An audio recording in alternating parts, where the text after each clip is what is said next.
2019-এর পর 2025 দীর্ঘ 6 বছর পর ক্রিকেটের নন্দনকানন ইডেনে টেস্ট ম্যাচের আসর বসতে চলেছে। 14ই নভেম্বর থেকে 18ই নভেম্বর মুখোমুখি হবে ভারত এবং বিশ্ব টেস্ট চ্যাম্পিয়ন দক্ষিণ আফ্রিকা। এই ম্যাচ ঘিরে কড়া নিরাপত্তার ব্যবস্থা থাকছে এবং এই ম্যাচ ঘিরে আর কি কি আয়োজন রয়েছে যাবতীয় ইনফরমেশন এই ভিডিওয়ে থাকছে। শুরুতেই ইনফরমেশন যেটা দেবো সেটা হচ্ছে নিরাপত্তার ইস্যু। তার কারণ আপনারা জানেন, দিল্লিতে এক বিস্ফোরণের ঘটনা এবং সেই ঘটনার জেরে দেশ জুড়ে বিভিন্ন শহরে রেড অ্যালার্ট জারি হয়েছে, কলকাতাতেও সেটা হয়েছে। তাই ম্যাচের সময় নিরাপত্তার বেষ্টনী ঠিক কি থাকবে সেটা বিষয় ইতিমধ্যেই সিএবি এবং স্থানীয় পুলিশ প্রশাসনের সঙ্গে একাধিকবার বৈঠক হয়েছে। পুলিশ কমিশনার, কলকাতার পুলিশ কমিশনার, তিনি প্রতিবারের মতো ইন্টারন্যাশনাল ম্যাচের আগে যেরকম ভিজিট করতে আসেন তিনি ভিজিট করে গেছেন এবং সেই বৈঠকে কি আলোচনা হয়েছে, সেখান থেকে কি বার্তা দেওয়া হয়েছে সিএবিকে, যাবতীয় ইনফরমেশন থাকবে এই ভিডিওতে। শুরুতেই বলি যে দিল্লিতে যে ঘটনা গত সোমবার দিন রাত্রেবেলা ঘটে বা সন্ধ্যাবেলা ঠিক 6:52 ঘটে, একটি গাড়ি লালকেল্লার অদূরেই একটি গাড়িতে বিস্ফোরণ এবং সেই বিস্ফোরণের জেরে একাধিক মানুষ প্রাণ হারিয়েছেন। তারপর থেকেই কিন্তু সতর্কতা জারি হয়েছে, গোটা দেশ জুড়ে রেড অ্যালার্ট রয়েছে। কলকাতাতে আপনারা দেখেছেন যে কলকাতার শহর জুড়ে নাকা চেকিং চলছে, বিভিন্ন জায়গায় তল্লাশি চলছে এবং কঠোর নিরাপত্তা ব্যবস্থা করা হয়েছে। সূত্রের খবর, তার পরবর্তী সময় থেকেই কলকাতা শহরে থাকা 2 হাই ভোল্টেজ টিম ভারত এবং দক্ষিণ আফ্রিকার নিরাপত্তার বেষ্টনী বা নিরাপত্তার যে প্রহরী, সেই নিরাপত্তা ব্যবস্থা আরো জোরদার করা হয়েছে। সিকিউরিটি এমনি অবশ্যই 2 হাই ভোল্টেজ টিম, এটা ইন্টারন্যাশনাল টিম, ন্যাশনাল টিম থাকার সময় হিউজ সিকিউরিটি থাকে, এই সিকিউরিটি আরো টাইট করা হচ্ছে এবং কোথাও কোনো ব্যক্তি হোটেলের যাতে আচমকা প্লেয়ারদের যে ফ্লোরে তারা রয়েছেন সেদিকে যেতে না পারেন, বা সেক্ষেত্রে প্লেয়ারদের যেখানে অ্যাক্টিভিটি সেই জন্য যেন নির্দিষ্ট যারা অ্যালাউ তারা ছাড়া কোনো ব্যক্তি যেতে না পারেন, সেদিকে কিন্তু চূড়ান্ত ব্যবস্থা এবং সেদিকে কিন্তু নিরাপত্তা রক্ষীরা প্রতি মুহূর্তে সজাগ রয়েছেন। ইডেন পরিদর্শনের পর রাজ্যের police commissioner, Kolkata police commissioner তিনি মুখোমুখি হয়েছিলেন এবং তিনি সংবাদ মাধ্যমে জানিয়েছেন যে নিরাপত্তার স্বার্থে যা যা ব্যবস্থা নেওয়ার সেটা নেওয়া হয়েছে এবং সিকিউরিটির ক্ষেত্রে যে টাইট সিকিউরিটি সেটা ইতিমধ্যেই নেওয়া হয়েছে। কলকাতার পুলিশ কমিশনার মনোজ বর্মা তিনি কি বললেন আসুন আমরা শুনেন। দিল্লিতে যে ইনসিডেন্ট হয়েছে সেটা নিয়ে আমাদের অ্যাজ আ পুলিশ টিম আমরা অনেক ইনস্ট্রাকশন দিয়েছি, কিন্তু ডিটেলসে ওইগুলো বলা যাবে না বিকজ সিকিউরিটি রিলেটেড ইস্যু আছে। বাট ডেফিনেটলি মানে যা যা করণীয় আছে পুলিশ নিশ্চয়ই ওটা করছে।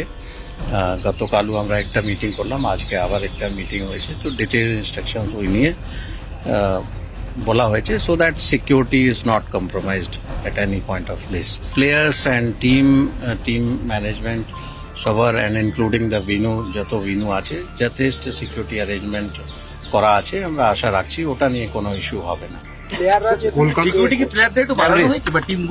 সব জায়গায় যথেষ্ট অ্যাকশন নেওয়া হয়েছে যাতে কোনো রকম কম্প্রোমাইজ সিকিউরিটিতে না হয়। So adequate action has been taken. Manoj Verma কি বললেন আমরা শুনলাম যে নিরাপত্তা ইস্যুতে পুলিশ প্রশাসন তারা সবসময় সজাগ থাকবেন এবং যাবতীয় ব্যবস্থা নেওয়া হচ্ছে এবং যেটা সূত্রের খবর 30-স্তরীয় নিরাপত্তা ব্যবস্থা থাকছে। যখন টিম আসবে যেখান থেকে মানে হোটেল থেকে যখন আসবে ইডেনে, সেই সময় তাদের যেভাবে নিয়ে আসা হয় টাইট সিকিউরিটি সেইভাবে নিয়ে আসা হচ্ছে এবং প্র্যাকটিসের সময়ও মাঠে যাতে অযথা কোনো লোক ঢুকে পড়তে না পারেন, মাঠের ক্ষেত্রেও যেন দর্শক ঢুকে প্র্যাকটিস দেখবেন বলে এরকম কোনো যাতে না হয় সেই জন্য কোনো ব্যবস্থা রাখা হচ্ছে না। শুধুমাত্র সংবাদ মাধ্যম এবং সিএবি যাদেরকে অ্যালাউ করবে তারাই মাঠে থাকতে পারবেন এবং সিএবি কর্তারা তারাই উপস্থিত থাকতে পারবেন। বেসিক্যালি ওরা যেসব কথাগুলো বলেছে নাথিং মেজর, যেমনি লাস্ট একটা আইপিএল একটা লোক টপকে ঢুকেছিল, so they were pointing out to that, but that fencing has already been raised. মানে we have not waited for this match, it's been raised long time back. They had spoken about some chairs in C1 block that has already been replaced, and so মানে basically খুব যে একটা কিছু বলেছে তা নয়, they are overall quite satisfied with the condition. এরকম 2-3টে জায়গা বলেছে, তো সেগুলো we are also taking care of. যেহেতু দিল্লির ঘটনাটা ঘটেছে এবং হাই ভোল্টেজ দুটো টিম, সেক্ষেত্রে আরো পুলিশ বাড়ছে বা গ্যালারির দিকে তাকিয়ে থাকবে দর্শক, এরকম একটা কিছু। ওটা তো আমাদের সঙ্গে যখন আলোচনা হয়েছে দ্যাট ওয়াজ বেসিক্যালি সিএবির কি রিকোয়ারমেন্টস আর ওদের কি রিকোয়ারমেন্টস ভিজাভিজ সিএবি, এটাই ছিল মূল বক্তব্য। সো ওইটা তো আমরা উই ওয়ার্কড ইট আউট। আর এর পর যেটা হয়েছে সেটা হচ্ছে they had a long meeting amongst themselves, কিন্তু সেটা that was not in our presence. তো probably in that meeting they must have taken into consideration the security aspect. আপনাদের কিছু বলা নেই? না, আমাদের কিছু বলা হয়নি। এছাড়াও যেটা খবর, ম্যাচের দিন যখন টিম আসবে এবং খেলা শুরু হবে সেই সময়টা ইডেনের রাস্তা বন্ধ থাকবে। যদিও সূত্রের খবর তখন যেহেতু টেস্ট ম্যাচ 5 দিন ধরে চলে, সেই ম্যাচ শুরু হয়ে যাওয়ার পর থেকে ইডেনের সামনে যে বাবুঘাটের আকাশবাণী থেকে বাবুঘাট যাওয়ার রাস্তা, সেই রাস্তা গাড়ি চলাচল করবে। তবে পুলিশ কিন্তু সজাগ থাকবে। মাঠের ভেতরেও অতীতে একটি ঘটনা ঘটেছিল শেষ আইপিএলে, আমাদের মনে আছে সবার, যে ঋতুরাজ পাখিরা বলে একজন কম বয়সী ছেলে, বিরাট ফ্যান, তিনি গ্যালারি টপকে ঢুকে পড়েছিলেন এবং বিরাটকে জড়িয়ে ধরেছিলেন। তারপর থেকেই সে ব্যাপার নিয়েও কথা হয় এবং পুলিশের সঙ্গে সিএবির, সেখানে সিএবির পক্ষ থেকে জানানো হয়েছে যে জায়গার এই ফেন্সিং ছিল সেটাকে আরো উচ্চতা বাড়ানো হয়েছে যাতে কেউ টপকে আসতে না পারেন।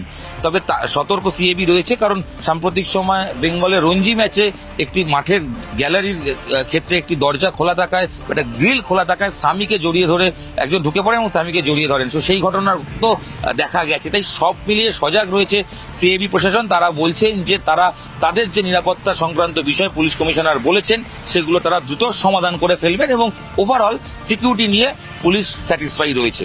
সূত্রের খবর, পুলিশ কিন্তু তাদের যে সিকিউরিটি সেটা আরো বৃদ্ধি করেছে ম্যাচ ঘিরে, এবং অবশ্যই দিল্লির ঘটনার জেরে পুলিশ আরো বেশি করে সতর্ক এবং সজাগ। এর মধ্যেই ভারতীয় দলের কোচ গৌতম গম্ভীর তিনি কালীঘাটে পুজো দিলেন। তার কারণ আমরা জানি যে অতীতে কলকাতায় আসলে, যখন কেকেআর এর তিনি কোচ ছিলেন বা খেলতে আসতেন, বিভিন্ন সময় যখন তিনি কলকাতায় আসেন সেই সময় কালীঘাটে একবার তিনি যান এবং তিনি পুজো দেন। এদিনও দেখা গেল কলকাতায় এসে তিনি কালীঘাটে একা যান এবং তার সঙ্গে অবশ্যই দলের ব্যাটিং কোচ শীতাংশু কোটাক তিনিও ছিলেন। দুজনে মিলে কালীঘাটে যান, আরতি করেন এবং পুজো দেন। এই তো গেল খেলার বাইরের ইনফরমেশন। খেলার ইনফরমেশন তো দিতে হবে, অবশ্যই দেবো এই ভিডিওতে। পিচ অন্যতম একটা ইস্যু। পিচ কি হবে? গম্ভীরের আবদার, স্পিনিং ট্র্যাক চাই। পিচের যে দায়িত্বে রয়েছেন কিউরেটর সুজন মুখার্জি, তিনি বলছেন ভালো পিচ হবে। সৌরভ গঙ্গোপাধ্যায় তিনি নিজে পিচ দেখেছেন। সব মিলিয়ে ভারতীয় দল তারা কিন্তু অনেক ফোকাস। তবে সাম্প্রতিক সময় ওয়েস্ট ইন্ডিজকে 2-0 ব্যবধানে টেস্টে হারালেও প্রতিপক্ষ এবার দক্ষিণ আফ্রিকা, যারা বিশ্ব চ্যাম্পিয়ন হয়েছে, এই বাবুমাদের বিরুদ্ধে ভারত কিন্তু অবশ্যই সতর্ক এবং 3 স্পিনারে খেলবে বলেই মনে করা হচ্ছে। যদিও ম্যাচের আগে আরো প্র্যাকটিস রয়েছে, সেই প্র্যাকটিস দেখে চূড়ান্ত সিদ্ধান্ত নেওয়া হবে। তবে বুমরা, সিরাজ তারা প্রত্যেকেই টেস্ট ম্যাচ খেলবেন এবং ভারতীয় দল তারা ফোকাস। এবং যেটা শুভমান গিল বিশেষ করে করছেন সাউথ আফ্রিকা স্পিনারদের খেলার জন্য, শুভমান গিল এবং ভারতীয় ব্যাটসম্যানরা তারা বিশেষ করে স্পিন অনুশীলন করছেন নেটে, তার কারণ যাতে ইডেনের নেটে স্পিন খেলে তারা নিজেদের তৈরি রাখতে পারেন। সব মিলিয়ে ভারতীয় দলের এই অনুশীলন এবং কি ঘটলো, দক্ষিণ আফ্রিকা তারাও 3 স্পিনারে তৈরি, তারাও কিন্তু বিশ্বাস করছেন এবং তারাও আত্মবিশ্বাসী যে ইডেনে তারা ম্যাচের রূপ বদলে দিতে পারেন। এবং এই ম্যাচ অবশ্যই একটা বিশেষ স্মরণীয় ম্যাচ, কারণ ফ্রিডম ট্রফি, এই ট্রফিকে বলা হচ্ছে ম্যান্ডেলা, দক্ষিণ আফ্রিকার প্রেসিডেন্ট, এবং মহাত্মা গান্ধী, এই দুজনের স্মরণে বা শ্রদ্ধা জানি এই ফ্রিডম ট্রফি হয়। তো এই ফ্রিডম ট্রফির ক্ষেত্রে সিএবি একাধিক গুরুত্বপূর্ণ ব্যবস্থা নিচ্ছে। 6 বছর পর টেস্ট ম্যাচ, জগমোহন ডালমিয়া স্মারক বক্তৃতা ফিরছে 6 বছর পর। সুনীল গাভাস্কার তিনি 13 তারিখ একটি 5-তারা হোটেলে জগমোহন ডালমিয়া স্মারক বক্তৃতা দেবেন। সেখানে ভারতীয় দল, দক্ষিণ আফ্রিকা দল উপস্থিত থাকবে। পাশাপাশি ম্যাচের দিন বিশেষ কয়েনে টস করা হবে, সোনার কয়েন। একদিকে থাকবে বিসিসিআই এর লোগো, অন্যদিকে থাকবে দক্ষিণ আফ্রিকা ক্রিকেট বোর্ডের লোগো। এবং এর পাশাপাশি সিএবি যারা কর্তা রয়েছেন এবং যারা এই ম্যাচ দেখতে আসবেন তাদের জন্য বিশেষ একটি ট্রফির আয়োজন করা হয়েছে, যেখানে ম্যান্ডেলা এবং মহাত্মা গান্ধী তার ছবি রাখা হচ্ছে এবং ফ্রিডম ট্রফির যে রিপ্লিকা সেটা সবাইকে দেওয়া হচ্ছে।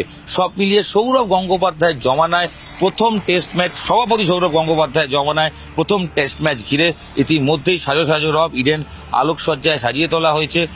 সব মিলিয়ে এবার সময় গোনা কখন শুরু হবে টেস্ট ম্যাচ। 14 থেকে 18 টেস্ট ম্যাচ। এবং শেষ বেলায় বলে রাখি, টিকিটের চাহিদা রীতিমতো তুঙ্গে। প্রথম 3 দিনের টেস্ট ম্যাচের টিকিট কার্যত সোল্ড আউট। 34,000 প্রাইস টিকিট ছিল।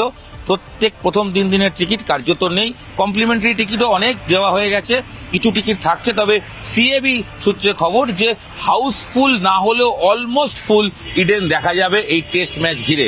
তাই অপেক্ষা আর কিসের? শীতের আমেজ গায়ে মেখে কলকাতার শহরে ইডেনে বসে টেস্ট ম্যাচ দেখুন। আর অবশ্যই সাদা জামা লাল বল, নস্টালজিয়া তো থাকছেই, কারণ এটাই ক্রিকেটের ঐতিহ্য, test cricket. News 18 Bangla digital, আপনাদের সঙ্গে আমি ইরণ রায় বর্মন ছিলাম। এই ভিডিও এখানেই শেষ করছি, দেখা হচ্ছে পরবর্তী ভিডিও। সঙ্গে থাকুন, দেখতে থাকুন নিউজ 18 বাংলা ডিজিটাল। ভারত দক্ষিণ আফ্রিকা টেস্ট ক্রিকেটের যাবতীয় খবর পেতে হলে নিউজ 18 বাংলায় চোখ রাখুন। ধন্যবাদ।